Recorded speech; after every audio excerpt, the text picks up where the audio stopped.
નમસ્કાર વિદ્યાર્થી મિત્રો, આરકે એજ્યુકેશન ચેનલમાં હું આપનું હાર્દિક સ્વાગત કરું છું। આજે આપણે ઉત્તરાયણ પર્વ વિશે નિબંધ જોઈશું।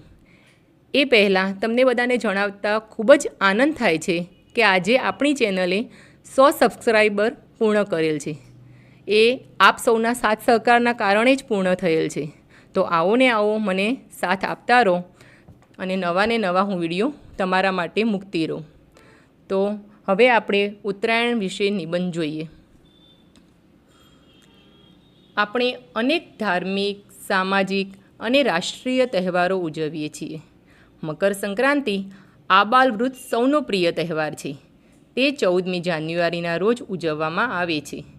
આ દિવસે સૂર્ય મકર રાશિમાં પ્રવેશે છે, તેથી તેને મકર સંક્રાંતિ કહે છે। આ દિવસથી સૂર્ય ઉત્તર તરફ પ્રયાણ કરતો હોવાથી તેને ઉત્તરાયણ પણ કહે છે। દિવાળી પછી તરત જ ઉત્તરાયણની તૈયારીઓ શરૂ થઈ જાય છે। પતંગ રસિયાઓ તો ઉત્તરાયણના દિવસની રાહ જોયા વિના કેટલાક દિવસ અગાઉથી જ પતંગ ઉડાવવા લાગે છે।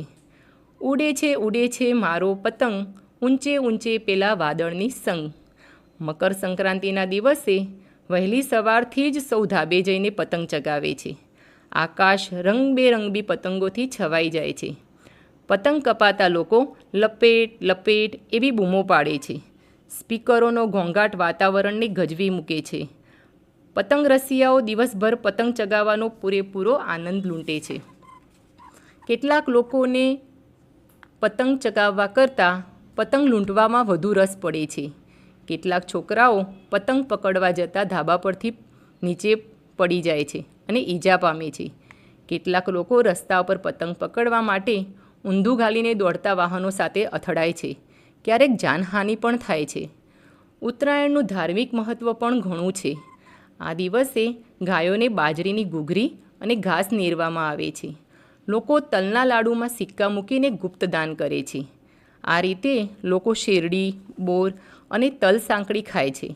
કેટલાક ઠેકાણે ઊંધિયા જલેબીની ઉજવણી રાખવામાં આવે છે। આજકાલ મોટા શહેરોમાં પતંગ હરીફાઈનું પણ આયોજન કરવામાં આવે છે। દેશ વિદેશના પતંગ રસિયાઓ તેમાં ભાગ લે છે। મોટા અને વિવિધ રંગ, રૂપ, આકારના પતંગો આકાશમાં ચગતા જોઈને આપણું મન ખુશીથી નાચી ઉઠે છે।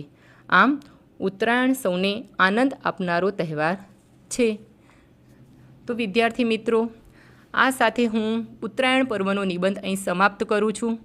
જો આપ સૌને ઉત્તરાયણ વિશે માહિતી ગમી હોય તો મારા વિડીયોને લાઈક કરો, શેર કરો અને ચેનલને સબસ્ક્રાઈબ કરો।